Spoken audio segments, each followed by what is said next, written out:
तुमने रमजान से तकवा सीखा कि नहीं सीखा? हाँ, अगर तुमने वाकई में तकवा सीखा होता तो ये पार्कों में नौजवान लड़कियां बेपर्दा न घूम रही होती, ये पार्कों में सेल्फियां न ली जा रही होती, ये फिल्मी थिएटरों में आज मुसलमानों के खिलाफ प्रोपेगेंडा की जाने वाली फिल्में थिएटरों में लग रही हैं, और मुसलमान भी बेचारा ईद की छुट्टी मना रहा है और थिएटरों में जाके वो फिल्में देख रहा है जिन फिल्मों में इस्लाम के खिलाफ और मुसलमानों के खिलाफ प्रोपेगेंडा किया जा रहा है, मुसलमानों को गालियां दी जा रही हैं, मुसलमानों को देश का गद्दार बताया जा रहा है, मुसलमानों को मुल्क का दुश्मन बताया जा रहा है। ऐसी फिल्मों को टिकटें दे दे कर खरीद करके मुसलमान जाके देख रहा है। मेरे प्यारे भाइयों, ये फिल्में आज 3 दिनों में 500 करोड़ का कारोबार कर रही हैं। ये 500 का कारोबार जो कर रही हैं, इसमें मेरे मुसलमान भाइयों आपका भी किरदार है। इन प्रोपेगेंडा मूवीज को देखकर, इन फिल्मों को देखकर, इन नाजायज चीजों को देख करके आप अपनी नेकियों को बर्बाद न करो मेरे प्यारे साथियों, अपनी तरावी को बर्बाद न करो, अपने रोजों को बर्बाद न करो, अपनी इबादतों को जाये न करो। अल्लाह कुरान में कहता है, वला तकूनु कल्लती नक़ज़त ग़ज़लहा, हो लोगो तुम उस औरत की तरह न हो जाना, तुम उस औरत की तरह न हो जाना जो औरत बड़ी मेहनत से धागा तैयार करती है। आपके इलाके में अंसारी लोग बहुत सारे होंगे, मैं भी बनारस का रहने वाला हूँ। अंसारी कौम कपड़े का कारोबार किया करती थी किसी जमाने में, और कपड़ा धागे से तैयार हुआ करता था। और धागा कैसे तैयार होता है ये जुलाहा कौम को कोई और किसी और से सीखने की जरूरत नहीं है, ये अंसारी बिरादरी को किसी और से सीखने की जरूरत नहीं है। हमें मालूम है कपड़े कैसे बनाए जाते हैं, हमें मालूम है धागा कैसे बनाया जाता है। अल्लाह कुरान में कहता है, वला तकूनु कल्लती नक़ज़त ग़ज़लहा, हो लोगो तुम उस औरत की तरह न हो जाना जो बड़ी मेहनत से धागा तैयार करती है, बड़ी मेहनत से धागे को चरखे पे काट करके उस धागे को तैयार करती है, और फिर उसके बाद सुम्मा ला तकूनु कल्लती नक़ज़त ग़ज़लहा मिन बाद क़ुव्वतिन अनकासा, जब धागा तैयार हो जाता है उसको कैंची से काट देती है, धागे को टुकड़े टुकड़े कर देती है। अल्लाह ने फरमाया उस औरत की तरह न हो जाना। ओ लोगो, रमजान की तरावी को टुकड़े टुकड़े न होने देना। ओ लोगो, ताक़रातों में तुमने जाग जाग के जो इबादतें की हैं, ईद की छुट्टियों में अपनी नजरों से ज़िना करके अपनी उन ताक़रात की इबादतों को ज़ाय न कर देना। ओ लोगो, तुमने रमजान में 14 घंटे भूखे रह के जो रोजा रखा है, कहीं शराब पी करके अपना रोजा बर्बाद न कर देना। ओ मेरे बुजुर्गो, ओ मेरे नौजवानों, कुरान कह रहा है उस औरत की तरह न हो जाना जो मेहनत करके धागा तैयार करती और फिर धागे को तोड़ करके बर्बाद कर देती है। हम तो इबादतों को बर्बाद कर रहे हैं। कुरान क्या कहता है, वल्लज़ीना यूतूना मा आतौ, मेरे कुछ बंदे ऐसे होते हैं जो अल्लाह की राह में बहुत कुछ कुर्बान करते हैं, बहुत कुछ देते हैं, बहुत कुछ देने के बावजूद वक़ुलूबुहुम वजिलतुन, उनके दिलों में अल्लाह का डर होता है, अन्नहुम इला रब्बिहिम राजिऊन, उनके दिल में ये डर होता है उन्हें अपने परवरदिगार के पास जाना है, उन्हें अपने रब के पास जाना है, अपने अल्लाह के पास जाना है। ये डर उनको सताता रहता है, ये भय उनको सताता रहता है, ये डर उनको लगता रहता है।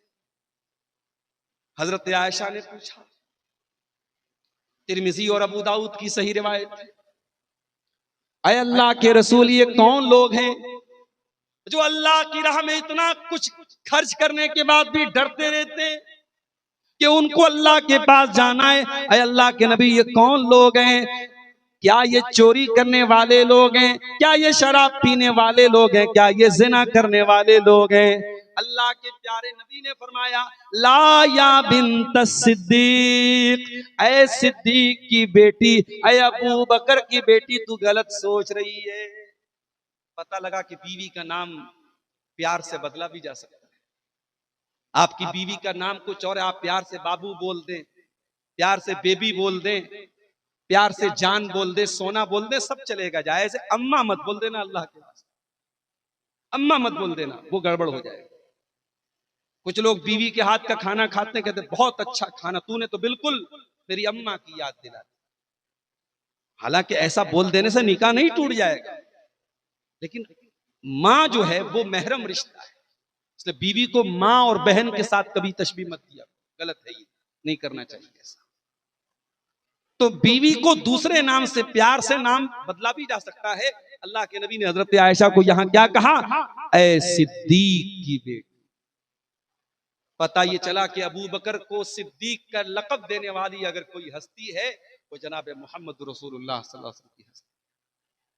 जिस अबू बकर को अल्लाह के नबी सिद्दीक कहा करते हो, उस अबू बकर को कोई गासिब कहता है, कोई चोर कहता है, कोई खाइन कहता है।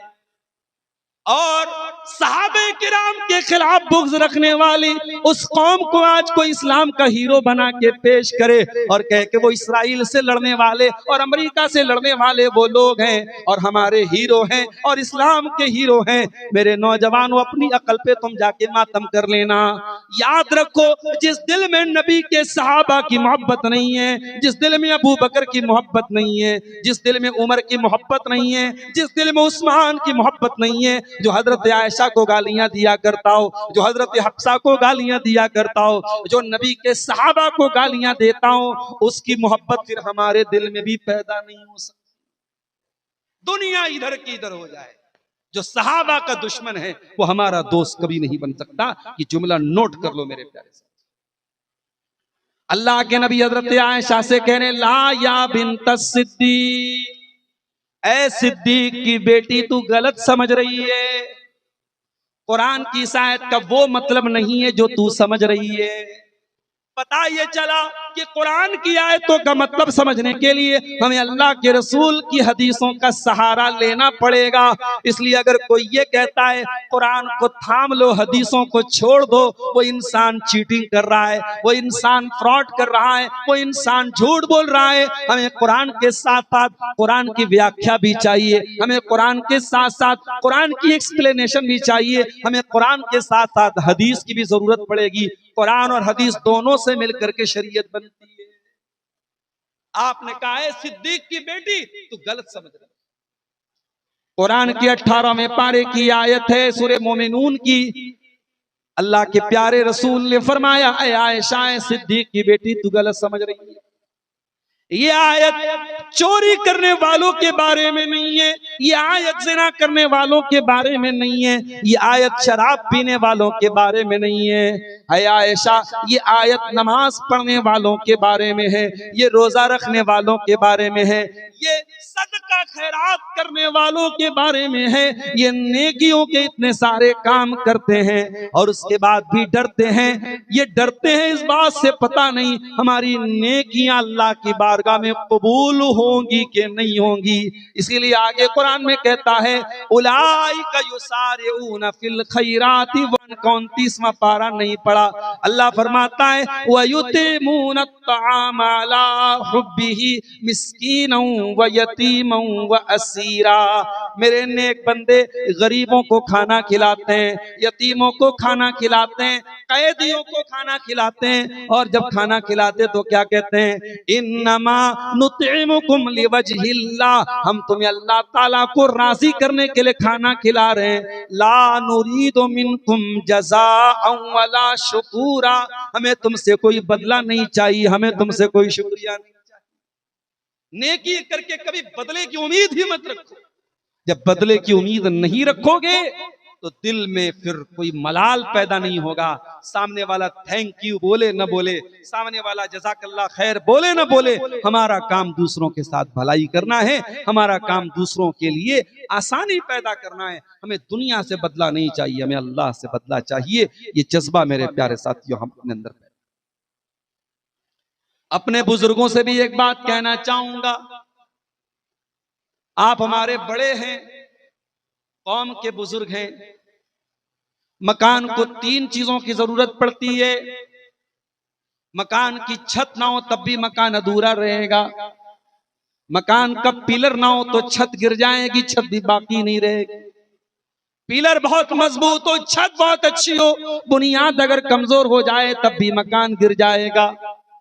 ओ मेरे बुजुर्गों, आप इस कौम की छत की तरह हैं, आपके साए में इस कौम के नौजवानों को जिंदगी गुजारना है। ओ मेरी कौम के बुजुर्गों, अपनी बुजुर्गी का ख्याल किया करो, अपनी बुजुर्गी पर कोई धब्बा न लगने देना। ओ मेरी कौम के बुजुर्गों, जब आप सिगरेट के कश लेते हो, आपका नौजवान सोचता है हमारे चाचा भी सिगरेट पी रहे, हमारे ताया भी सिगरेट पी रहे, हमारे दादा भी बीड़ी पी रहे हैं। आपका ये हराम काम करना, ये गलत काम करना नौजवानों को गलत रास्ते पे डाल रहा है।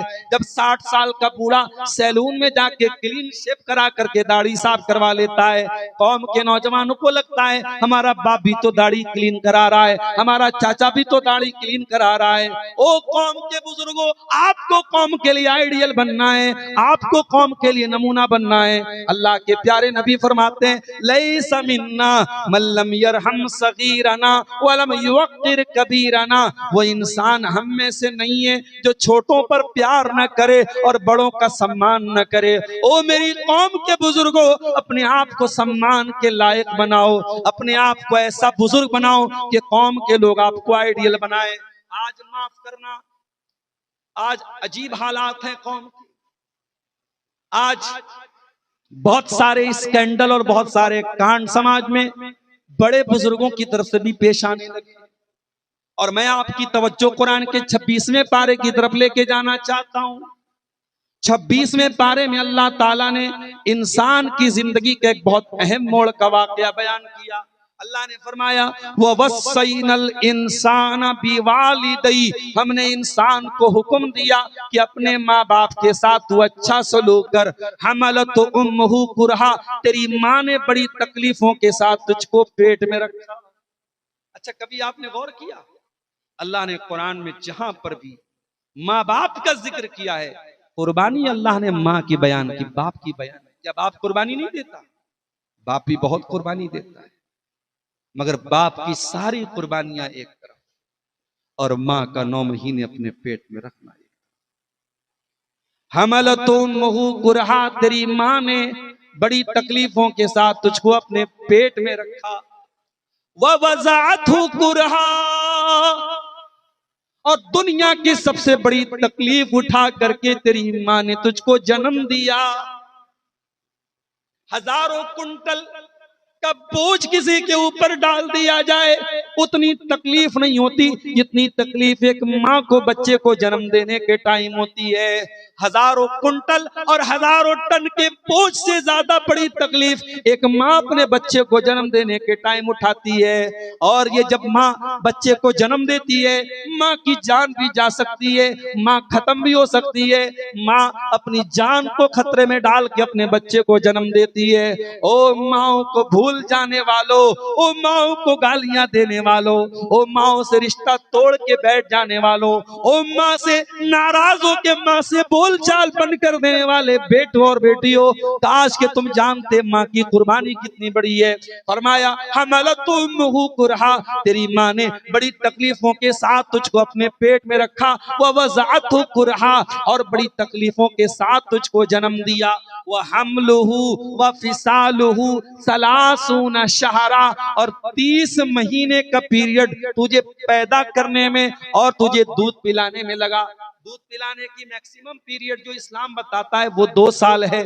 2 साल में 24 महीने होते हैं, और अल्लाह ने यहाँ हमल का पीरियड और दूध पिलाने का पीरियड 30 महीने का बताया।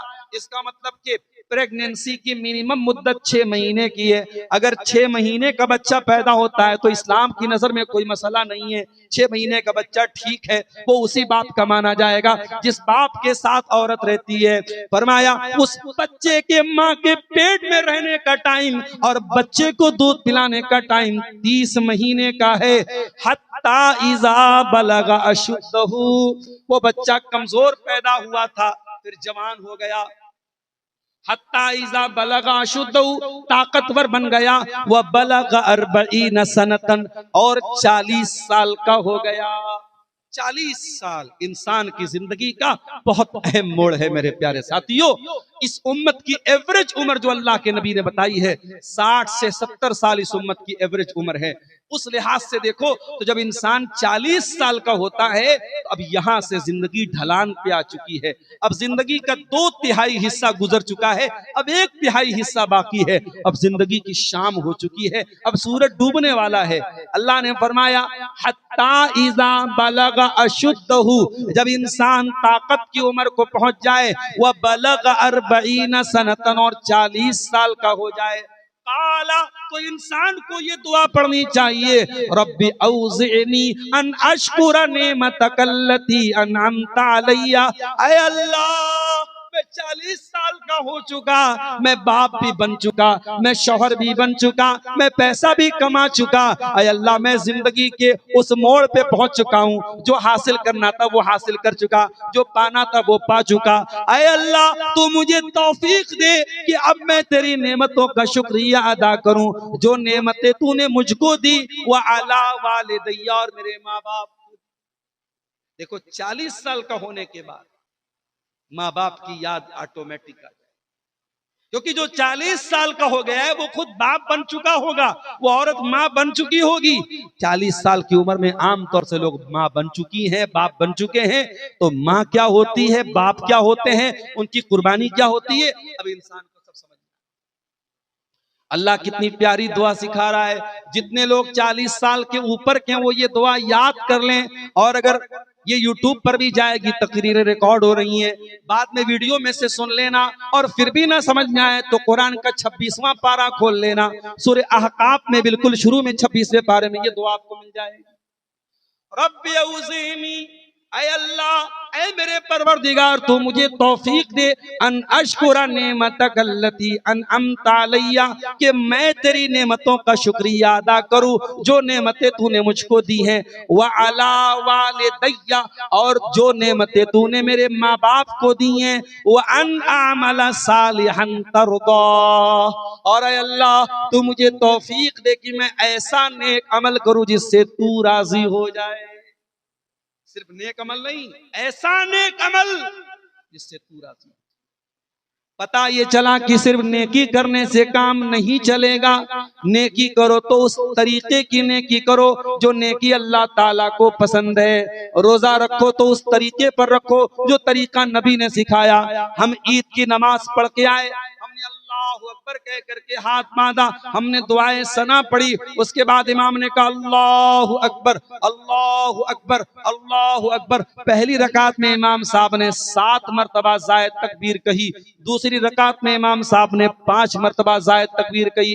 इमाम साहब, ये नया तरीका कहां से ले आए आप? जनाजे में तो आपने 12 तकबीरें नहीं पढ़ी, आम नमाजों में तो आपने 12 तकबीरें नहीं पढ़ी, आपने ईद की नमाज में 12 तकबीरें क्यों पढ़ी? इमाम साहब जवाब देंगे, ये रसूल का तरीका था। हम ईद की नमाज पढ़ के आए, हमने रसूल के तरीके पर ईद की नमाज पढ़ी। हम ईदगाह में पहुंचे, 7 बजे ईद की नमाज का टाइम था, हम 6 बजे ईदगाह में पहुंच गए।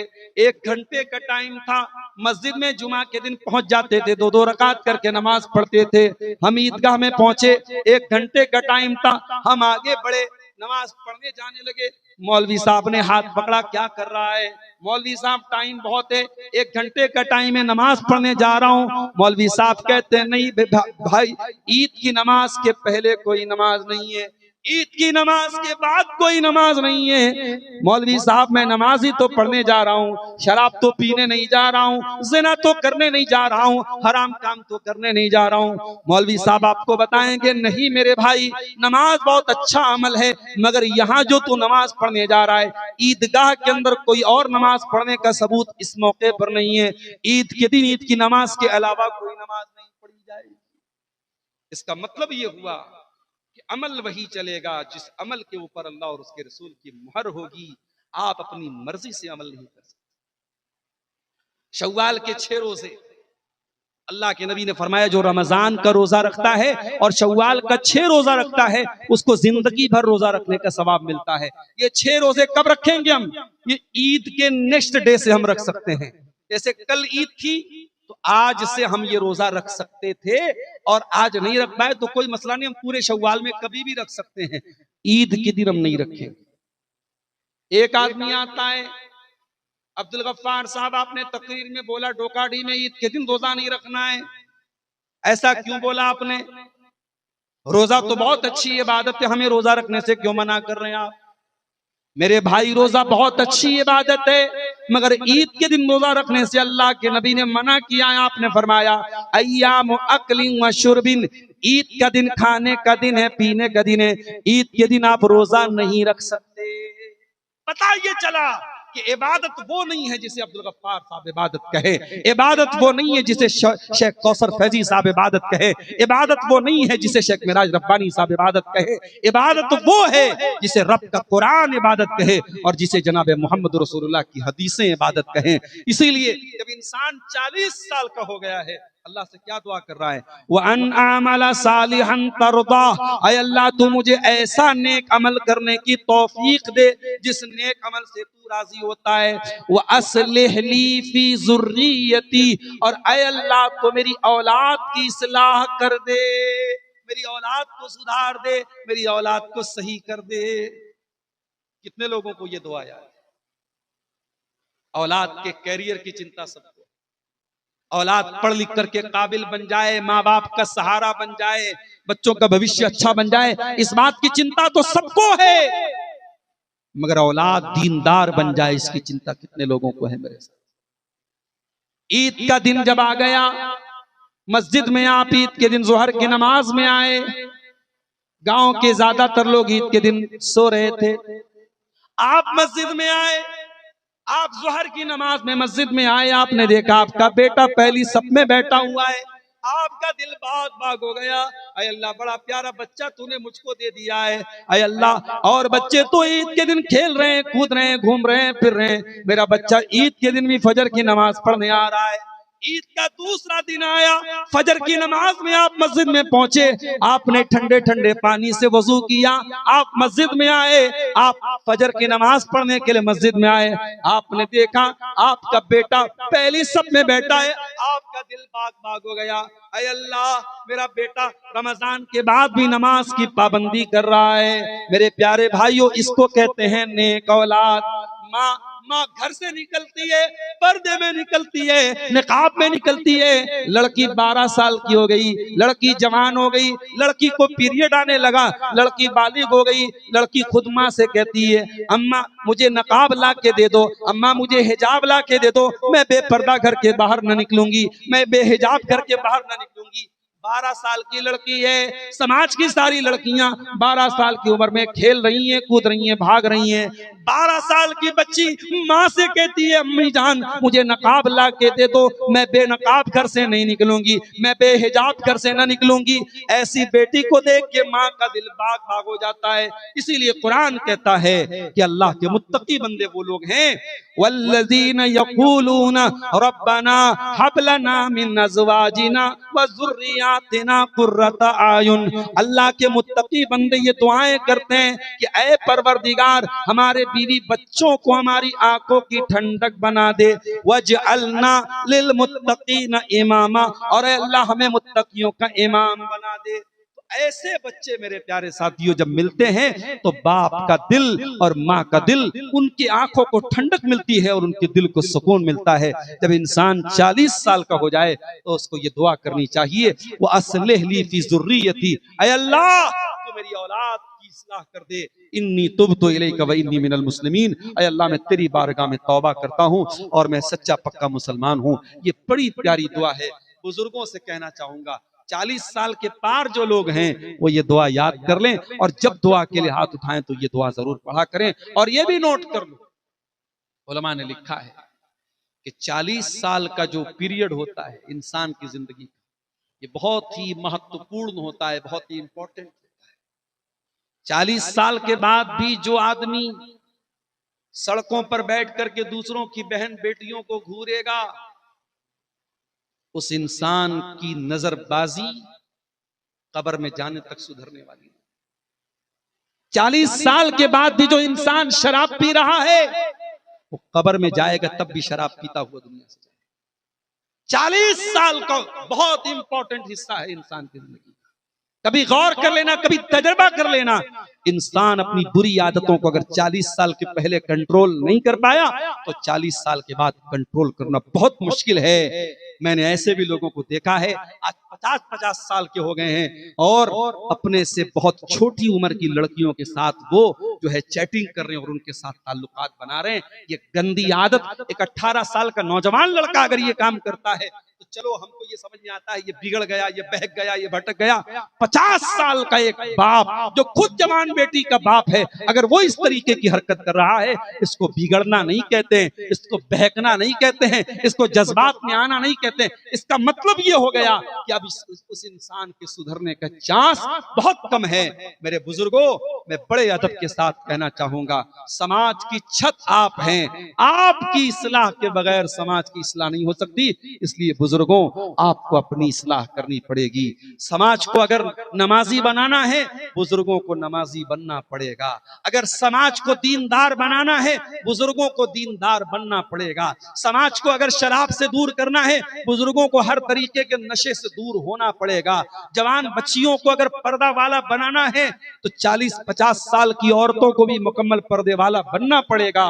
मेरी प्यारी माँ और बहनों, भी मैं आपकी तरफ भी आ रहा हूँ, मैं घड़ी भी देख रहा हूँ, तकरीबन 1 घंटा मेरा पूरा होने वाला है और मुझे इस बात का भी एहसास है कि प्रोग्राम को 3 बजे के पहले समेट भी देना है, क्योंकि कल भी आपको जागना है, कल भी मुझे तकरीर करना है। तो बुजुर्गों से ये गुजारिश करता हूँ, आप इस समाज की छत की तरह हैं, आप अगर गिर गए तो समाज गिर जाएगा। इसलिए बुजुर्गों, आप अपने आप को संभाल लीजिए। नौजवानों से एक बात कहना चाहूंगा, ये पिंडाल बना हुआ है, ये बीच बीच में आप देख रहे हैं, ये पिंडाल कोई बिल्डिंग नहीं है, सिर्फ एक पिंडाल बना है। इसको भी खड़ा करने के लिए पिंडाल बनाने वाले ने ये जगह जगह पिलर लगाए हैं। ये पिलर ना हो, पिंडाल नहीं खड़ा हो सकता है, इमारत खड़ी नहीं हो सकती है। मेरे प्यारे नौजवान साथियों, आप इस कौम के सुतून हैं, इस कौम के खंबे हैं। अगर इस कौम का नौजवान अगर नशे का शिकार हो गया, इस कौम का नौजवान ज़िनाकार बन गया, इस कौम का नौजवान अय्याश बन गया, इस कौम का नौजवान बुज़दिल बन गया, ये कौम कहां जाएगी? ओ नौजवानों, अपने मकाम को समझो, अपनी कीमत को समझो। बड़ी जिंदगी का बहुत कीमती पीरियड होता है जवानी का पीरियड। जवानी के सजदे अल्लाह को बहुत पसंद है मेरे साथ। 1 महीना आपने तरावी की नमाज पढ़ी है मेरे नौजवानों। अब मैं आपसे ये तो नहीं कहता कि साल के 11 महीने आप तरावी पढ़ें, पॉसिबल नहीं है। हाँ, अगर रात में 2-2 बजे तक स्नैपचैट पे तुम चैटिंग कर सकते हो, रात को 3-3 बजे तुम फेसबुक की रील्स देख सकते हो, इंस्टाग्राम की रील्स देख सकते हो, यूट्यूब के शॉर्ट देख सकते हो। ऐ मेरे नौजवानों, कभी ऐसा भी कर लेना, घड़ी में रात के 3 बज गए, घर गए, वजू बनाया, कमरे में गए, मुसल्ला बिछाया, कमरे की कुंडी लगा दी, कमरे के अंदर क्या हो रहा है अब्बा को भी पता नहीं, अम्मा को भी पता नहीं। खड़े हो जाना, 8 रकात ना सही 6 रकात पढ़ लेना, 6 न सही 4 पढ़ लेना, 4 न सही 2 पढ़ लेना। तहज्जुद की 2 रकात भी अगर पढ़ सकते हो तो पढ़ लेना, और 2 रकात पढ़ने के बाद अपने रब के सामने अपना हाथ फैला देना।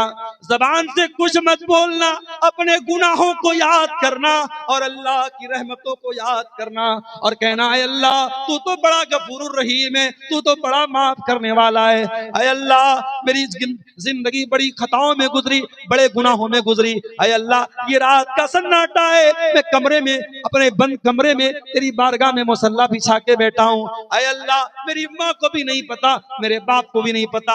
ऐ अल्लाह, तू तो दिल की धड़कनों को भी जानता है, तुझको तो सब पता है। ऐ अल्लाह, सारी दुनिया बिस्तरों पर आराम कर रही है, तेरा बंदा तेरी बारगाह में तहज्जुद पढ़ रहा है, तेरी बंदा तेरी बारगाह में आंसू बहा रहा है। ऐ अल्लाह, अपने बंदे को माफ कर दे, अपने बंदे की तौबा कबूल कर ले। कभी हो सके मेरे नौजवानों तो ऐसे चंद कतरे अपनी आंखों से बहा देना, ऐसे चंद आंसू अपनी आंखों से बहा देना। वल्लाह, अगर ये आंसू अल्लाह को पसंद आ गए, हमारी जिंदगी भर के पाप माफ हो जाएंगे। ये आंसू अल्लाह को बहुत पसंद है। अल्लाह के नबी ने फरमाया, 2 कतरों से ज्यादा अल्लाह को कोई कतरा पसंद नहीं है। कतरतु दुमूइन मिन खश्यतिल्लाह, एक आंसू का कतरा जो अल्लाह के खौफ से बहता है, वह कतरतु दमिन तोहराकु फी सबीलिल्लाह, और एक खून का कतरा जो अल्लाह की राह में गिरता है। मेरे प्यारे साथियों, आप नौजवान हैं, आपकी इबादत, आपकी तहज्जुद अल्लाह को बहुत पसंद है। आज दोकाडी की मस्जिद में फजर की नमाज में जब जाना तो देखना कि आपको किसकी तादाद ज्यादा नजर आती है। कोई बेचारा 50 साल का बुजुर्ग है, वो जो बेचारा झुक करके चल रहा है, कोई लाठी लेके आ रहा है। अरे ये 20 साल वाले जवान कहाँ गए, ये 25 साल वाले जवान कहाँ गए, ये कहाँ मर गए मेरी कौम के जवान। मेरे नौजवानों, ये फजर की नमाज बूढ़ों के लिए तो नहीं बनी है, ये आपके लिए भी बनी है। अल्लाह के नबी फरमाते हैं वशाबुन नशा फी इबादतिल्लाह, कयामत के दिन वो नौजवान जिसकी जवानी अल्लाह की इबादत में गुजरी होगी, वो नौजवान अल्लाह के अर्श का साया पाएगा। मेरे नौजवानों, अपनी जवानी को बर्बाद न करो। ये लड़कियों के चक्कर में पड़ के आज तो अपनी जवानी को बर्बाद करोगे, कल रोना पड़ेगा। ये नशे के चक्कर में अपनी जवानी को बर्बाद करोगे, कल रोना पड़ेगा। ये ड्रग्स के चक्कर में अपनी जवानी को बर्बाद करोगे, कल रोना पड़ेगा। आज कहते हो 4 दिन की जवानी है, मौज मस्ती कर ले, कल जवानी ढलेगी। जब जवानी ढलेगी तो पछताएगा। ये जवानी जब जाएगी तो पछताना पड़ेगा। इसलिए मेरे प्यारे साथियों, आप इस कौम के सुतून हैं, इस कौम के पिलर हैं। अपनी जवानी की हिफाजत करो। और तकरीर के आखिरी पॉइंट की तरफ आता हूं। कौम की छत हमारे बुजुर्ग हैं और कौम के पिलर हमारे नौजवान हैं। और कौम की बेसमेंट कौन है, कौम की फाउंडेशन कौन है, कौम की जमीन की बुनियाद कौन है? मेरी माओ और बहनों, आप हैं। आप इस कौम की बुनियाद हैं। नेपोलियन बोनापार्ट ने कहा था, मुझे अच्छी माएँ दो, मुझे तालीम याफ्ता एजुकेटेड माएँ दो, मैं तुम्हें एजुकेटेड नस्ल दूंगा, तुम्हें पढ़ी लिखी नस्ल दूंगा, तुम्हें पढ़ी लिखी जनरेशन दूंगा। माओ पर डिपेंड करता है कौमों का मुस्तकबिल। अरबी का एक शायर कहता है, अल उम्मु मदरसतुन इज़ा आदतहा आदत शैबन तय्यबल आराकी। माँ अपने आप में एक मदरसा होती है, माँ अपने आप में एक स्कूल होती है।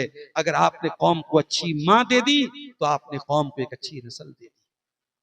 आज झारखंड के इस इलाके में, गोड्डा और साहेबगंज के इस इलाके में बहुत सारे बनात के इदारे हैं। मैं पूछना चाहता हूं, बनात के ये इदारे क्यों खोले गए? ये इसलिए खोले गए कि आपकी बच्चियां इन इदारों से आलिमियत और फजीलत करें, और जब किसी के घर शादी करके जाएं, एक अच्छी मां का किरदार अदा करें। माफ करना, अगर किसी आलिमा लड़की के बारे में, किसी मदरसे की पढ़ी लड़की के बारे में अगर हम ये सुने कि वो मेकअप करके सज सवर के बेपर्दा घर से बाहर निकलती है, तो हमें ज्यादा अफसोस होता है। हमें कॉलेज की पढ़ी लिखी लड़की के ये हरकतें करने पर उतना अफसोस नहीं होता है। अगर मदरसों से पढ़ लिख करके भी यही काम करना है, तो क्यों हम ज़कात खैरात से ये मदरसे क्यों चला रहे हैं मेरे भाई? इसलिए मेरी बहनों, अल्लाह के वास्ते अपने किरदार को पहचान।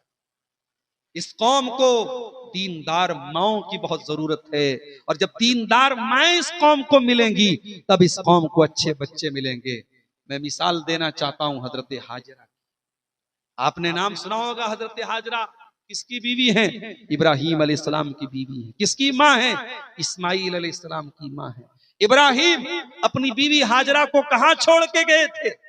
मक्का में छोड़ के गए। कौन सा मक्का? जहां क्लॉक टावर है? नहीं। कौन सा मक्का? जहां बड़े बड़े 5 स्टार होटल है? नहीं। इब्राहिम ने जब अपनी बीवी हाजरा को मक्का में छोड़ा था, बेवादिन गैर ज़ी ज़रइन इंद बैतिकल मुहर्रम, वहां कोई खेती बाड़ी नहीं, कोई अनाज का दाना नहीं, कोई एक घर, कोई एक बिल्डिंग नहीं थी। और इब्राहिम जब छोड़ के जा रहे थे, तो हाजरा ने बस इतना पूछा, अल्लाहु अमरका बिहाज़ा, ऐ मेरे सरताज, इट इज ऑर्डर ऑफ अल्लाह, it is order of our lord, ये हमारे रब का हुक्म है या अल्लाह का हुक्म है? हजरत इब्राहिम ने कहा कि हाँ अल्लाह। और जब इब्राहिम ने कहा अल्लाह का हुक्म है, दुनिया कहती है औरत बड़ी कमजोर होती है। मैं कहता हूं माई हाजरा के जैसा कलेजा अगर पैदा हो जाए, औरत कभी कमजोर नहीं हो सकती। कहा है मेरे सरताज, अगर अल्लाह का हुक्म है तो आप भी कान खोल करके सुन लीजिए, इज़न ला युज़य्यिन अल्लाहु अबदा, आपको जहां हमें छोड़ के जाना है चले जाइए, अल्लाह अपने बंदों को बर्बाद नहीं। इब्राहिम चले गए, थोड़ी दूर गए, बीवी नजर नहीं आ रही है, बच्चा नजर नहीं आ रहा है।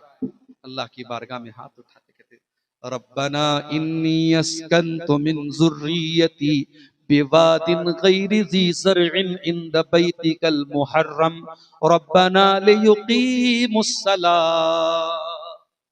ऐ अल्लाह, अपने बीवी बच्चों को इस बेआब हो गया सरजमीन में छोड़ के जा रहा हूं, ऐ अल्लाह मेरी नस्ल की हिफाजत करना, ऐ अल्लाह मेरी आने वाली नस्लों को यहाँ नमाज कायम करने की तौफीक दे देना।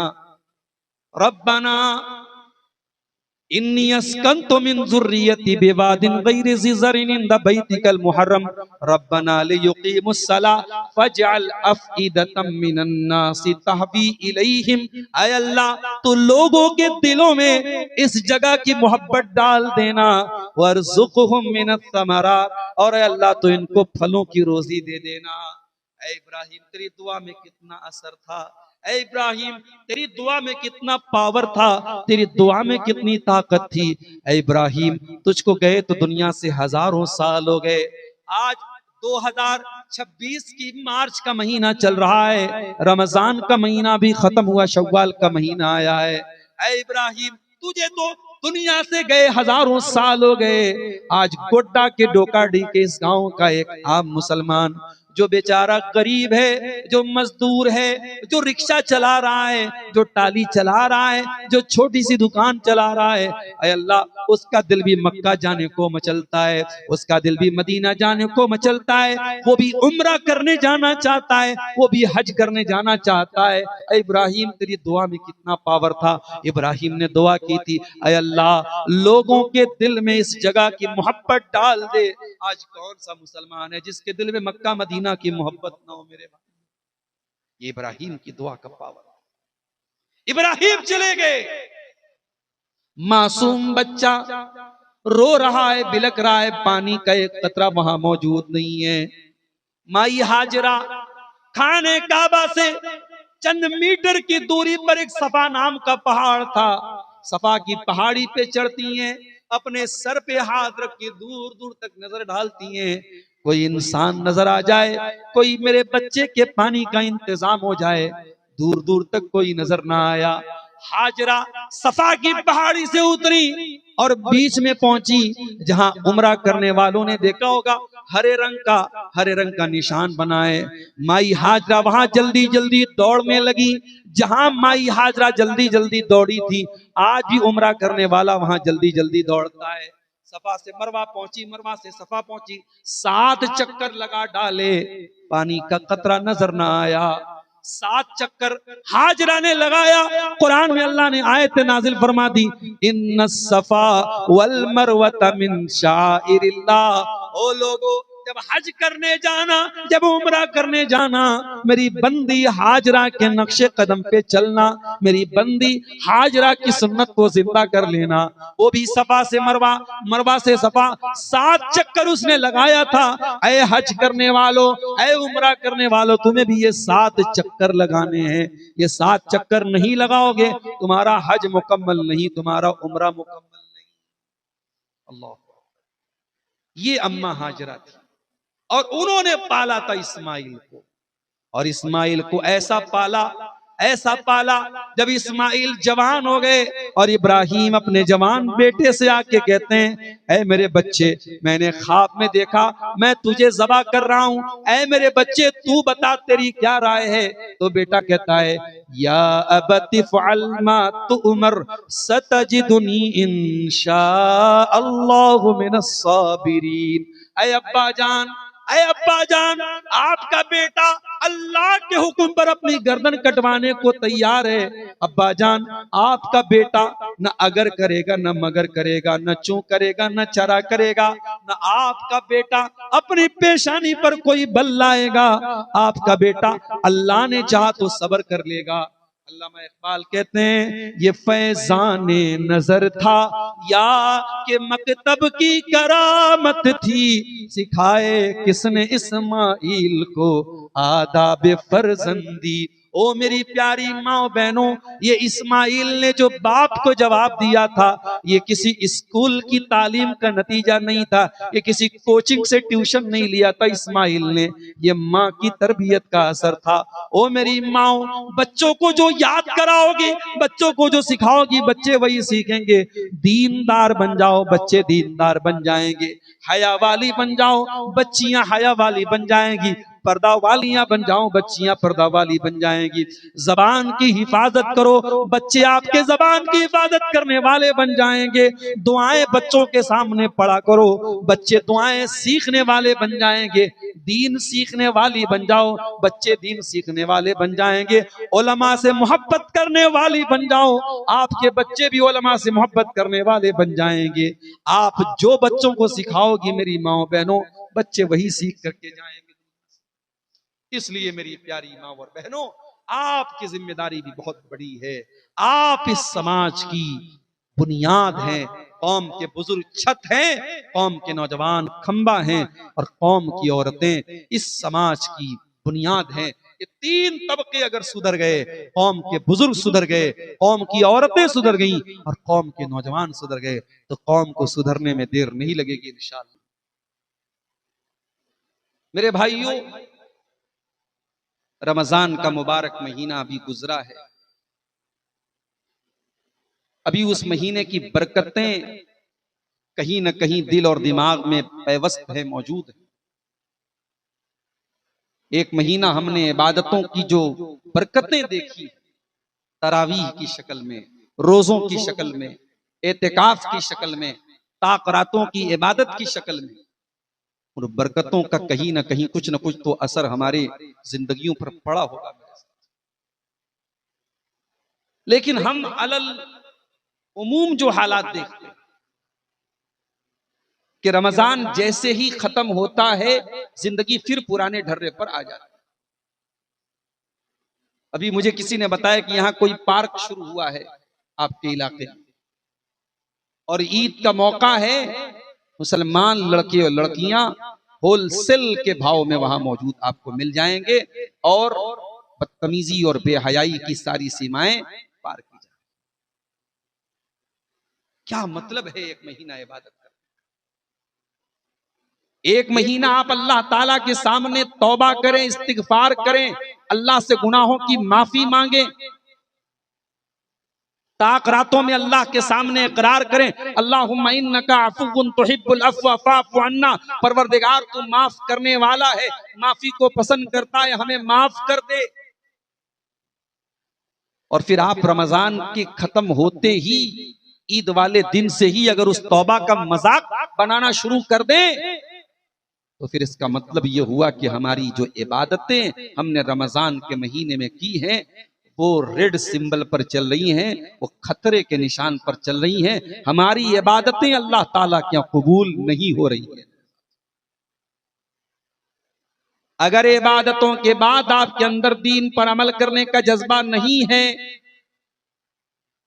एक महीना रोजा रखने के बाद अगर गुनाहों से बचने का जज्बा हमारे अंदर नहीं है, एक महीना तक शैतानों के कैद रहने के बाद, ईद का चांद निकलने के बाद जब ये शैतान कैद से आजाद हुए और हमने एक महीना जो इबादतें की हैं, अगर ये एक महीने का एंटीबायोटिक हमें शैतान के बैक्टीरिया से नहीं बचा पा रहा है, हमें शैतान के वायरस से नहीं बचा पा रहा है, तो हमें गौर करने की जरूरत है कि हमारी इबादतें अल्लाह ताला क्या कबूल हुई हैं कि नहीं हुई। इसलिए कि इबादत करना ज्यादा इंपॉर्टेंट नहीं है, आपकी इबादत अल्लाह क्या कबूल हुई कि नहीं हुई, ये ज्यादा इंपॉर्टेंट। रूए जमीन पर अल्लाह की इबादत का पहला घर बन रहा है,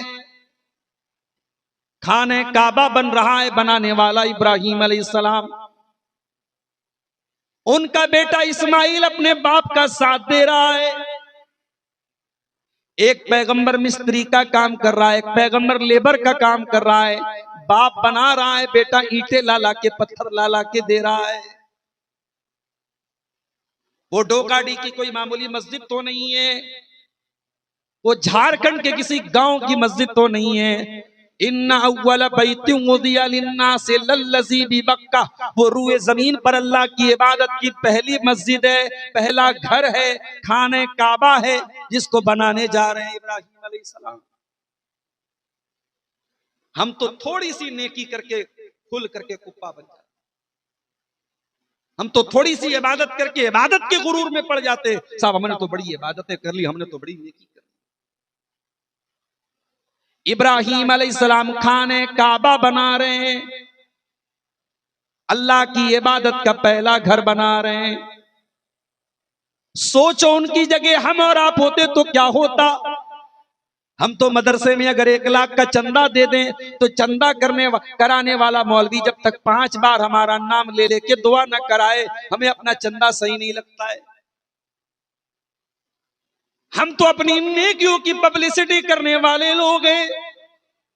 हम तो नेकियों का प्रचार करने वाली कौम है। हम तो नेकियों का अनाउंसमेंट करवाने वाले लोग हैं मेरे भाइयों।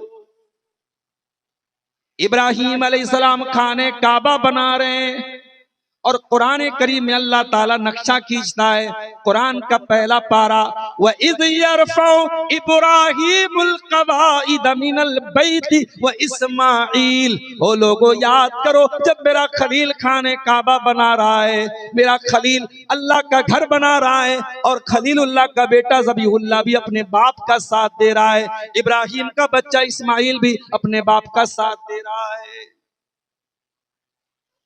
दोनों बाप बेटे खाने काबा बना रहे हैं। दोनों की जबान पर कौन सी दुआ है, कौन से कलमात है? कुरान कहता है व इज़ यरफ़उ इब्राहीमुल क़वाइद मिनल बैति व इस्माईल रब्बना तक़ब्बल मिन्ना इन्नका अंतस समीउल अलीम। परवरदिगार, हम बना तो रहे हैं तेरा घर, हम बना तो रहे हैं खाने काबा, हम बना तो रहे हैं रूए जमीन की पहली मस्जिद, मगर अल्लाह हमें इस बात की गारंटी नहीं है, हमें इस बात का यकीन नहीं है कि हमारी ये नेकी तेरी बारगाह में कबूल होगी कि नहीं होगी। आए अल्लाह, हमें अपनी नेकियों पर कोई घमंड नहीं, हमें अपनी इबादतों पर कोई गुरूर नहीं। ऐ परवरदिगार, हम तेरा घर बनाते हुए तुझसे दुआएं कर रहे हैं, रब्बना तक़ब्बल मिन्ना इन्नका अंतस समीउल अलीम। परवरदिगार, हमारे इस अमल को तू कबूल फरमा ले। तू हमारी फरियादों को सुनने वाला, हमारे दिलों के हाल को जानने वाला है। ये है इखलास, ये है इखलास कि इंसान इबादत के बाद इस बात की चिंता करे कि हमारी इबादत अल्लाह की बारगाह में कबूल हुई है कि नहीं। कुरान का 18वां पारा खोलिए, अल्लाह अपने कुछ नेक बंदों का जिक्र करते हुए फरमाता है वल्लज़ीना युतूना मा आतौ व कुलूबुहुम वजिलतुन अन्नहुम इला रब्बिहिम राजिऊन। मेरे कुछ बंदे ऐसे भी होते हैं जो अल्लाह की राह में देते हैं। क्या देते अल्लाह ने वो नहीं बयान किया, क्या देते हैं ये बयान नहीं किया। मौका आता है तो जमीन और जायदाद भी दे देते अल्लाह की राह में, मौका आता है रुपया पैसा भी दे देते अल्लाह की राह में, मौका आता है बाल बच्चों को भी कुर्बान कर देते अल्लाह की राह में, मौका आता है तो जान भी कुर्बान कर देते अल्लाह की राह में। वल्लज़ीना यूतूना मा आतौ, मेरे कुछ बंदे ऐसे भी होते हैं जो अल्लाह की राह में देते हैं जो कुछ देते हैं। आज तो हालात ऐसे हो गए, बाप वसीयत करके जा रहा है, जमीन वक्फ करके जा रहा हूं ईदगाह के लिए, बाप के मरने के बाद बेटे मुकर जाते हैं, नहीं हमारे अब्बा ने कहा था हमारी जमीन है, हम वारिस, हम नहीं देंगे ईदगाह। अभी शेख नियाज फैजी साहब आए हैं सिद्धार्थ नगर के, बैठे हैं मदरसे के अंदर मौजूद होंगे, शायद आवाज मेरी उनके कानों तक पहुंच रही होगी। उनके गांव में मैं गया, सिद्धार्थ नगर के इलाके में गया, एक जगह से गुजरा, लोगों ने बताया मौलाना यहाँ बाप ने मदरसे के लिए जमीन दी थी, मस्जिद के लिए जमीन दी थी, बेटों ने बाप के मरने के बाद हड़प। आज हमारा हाल तो ये है मेरे भाई, बाप जमीन मदरसे के लिए वक्फ करता है, और ऐसा नहीं कि बेटों के पास और जमीन जायदाद नहीं है और बहुत कुछ है, मगर ऐसे भी नालायक बेटे हैं कि बाप अगर वसीयत करता है मस्जिद के लिए, मदरसे के लिए, ईदगाह के लिए, बेटे उस जमीन पर नाजायज कब्जा। उसके बाद हम कहते हैं फला सरकार ने वक्फ की जमीन पर नाजायज कब्जे के लिए ये बिल पास किया, वो बिल पास किया। अरे बेईमान, तूने क्या किया? ये वक्त की जमीनों पर सबसे पहले तूने बेईमानी की, तूने धांधली की, तूने उस पर नाजायज कब्जे किए, दूसरों को तो मौका तूने दिया है। गौर करो मेरे प्यारे भाइयों, दौलत का नशा ऐसा सर पर चढ़ चुका है, आज कोई अल्लाह की राह में जमीन देने को तैयार नहीं है। सबको बच्चों का फ्यूचर बनाना है, इतनी जायदाद बना के चले जाओ कि हमारी 7 नस्लें बैठ करके खाएं। अरे जालिम, जब तू कब्र में जाएगा और फरिश्ते तुझे कोड़े मारेंगे, तेरा बेटा तुझे आके न बचाएगा, तेरा पोता तुझे आके न बचाएगा। जब तू मर जाएगा, तेरी डेड बॉडी कब्र में चली जाएगी, तेरा बेटा भी मिट्टी हाथ झाड़ के मिट्टी झाड़ के चला जाएगा।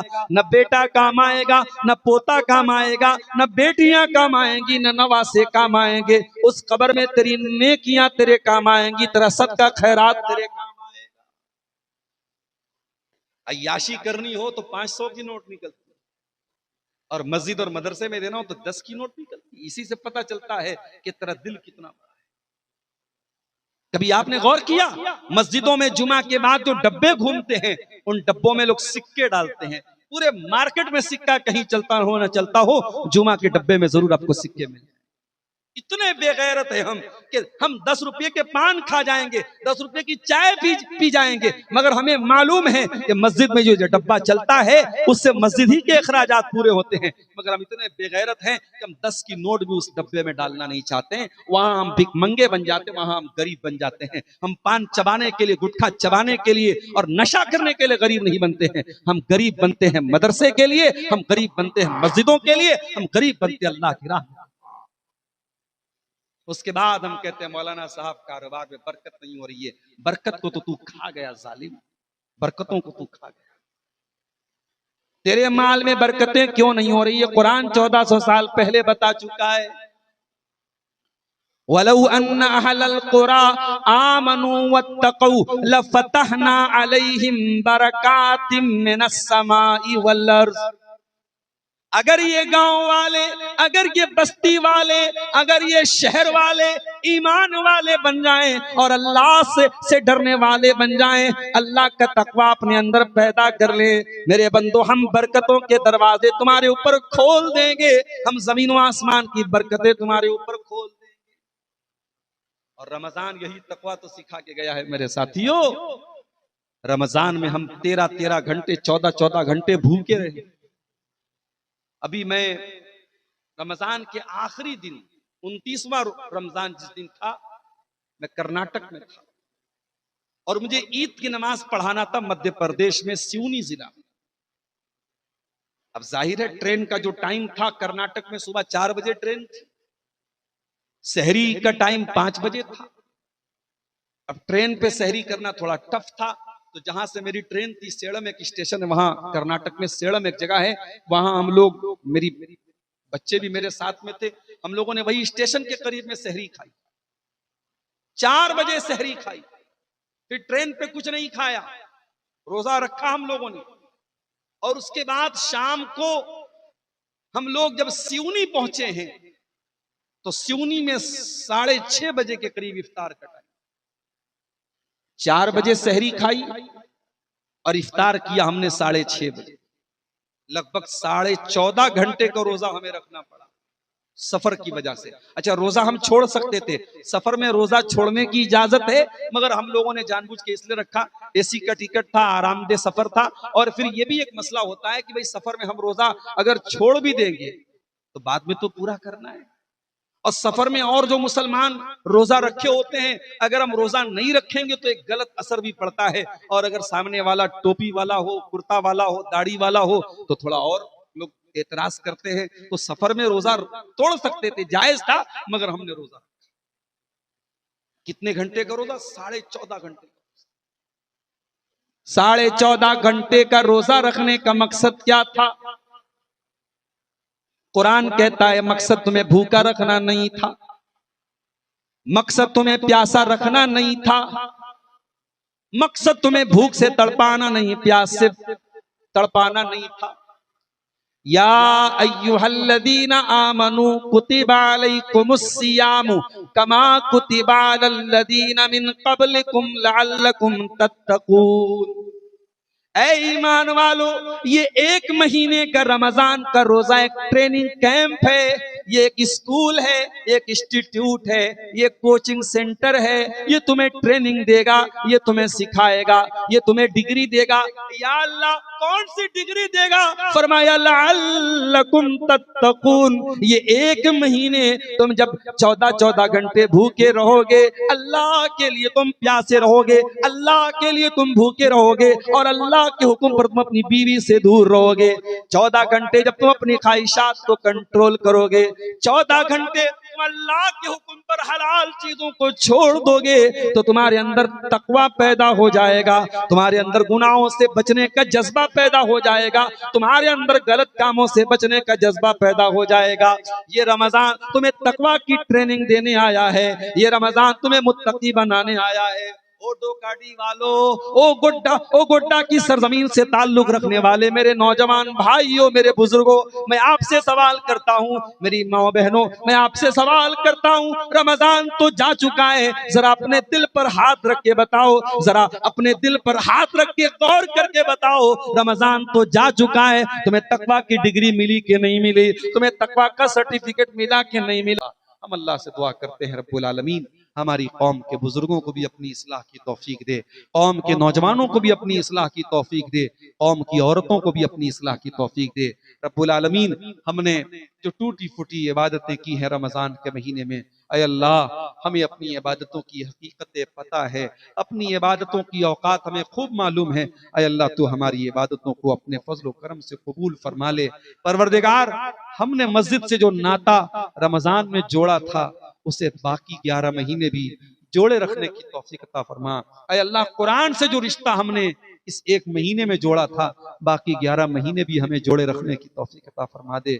ऐ अल्लाह, तेरा तकवा और तेरा डर जो हमारे अंदर 1 महीने के लिए पैदा हुआ था, ऐ अल्लाह वो तकवा हमें साल के बाकी 11 महीने भी अपने दिलों में पैदा करने की तौफीक अता फरमा। ऐ अल्लाह, जो बीमार हैं उनको शिफाए कामिला आजिला अता फरमा, जो रोजी रोटी से परेशान हैं ऐ अल्लाह उनके कारोबार में बरकत नसीब फरमा। ऐ अल्लाह, ये जिस मदरसे और इदारे की तरफ से ये प्रोग्राम हो रहा है, ऐ अल्लाह इस इदारे को और तरक्की अता फरमा, और इस इदारे में जो जिम्मेदार हजरात हैं उनको इखलास के साथ इस इदारे को आगे बढ़ाने की तौफीक अता फरमा। जो यहाँ मुदर्रिसीन हैं, जो तलबा हैं, उन्हें सही मानों में इल्म दीन को सीखने सिखाने वाला बना दे। परवरदिगार, कल आने वाली शब में भी हमें इस प्रोग्राम में अपने बच्चों के साथ, अपनी फैमिली के साथ शामिल होने की और उलमा के बयानात को सुनने की तौफीक अता फरमा, और सुन करके अमल की तौफीक अता फरमा। आमीन व आखिर दावाना अनिल हम्दुलिल्लाह।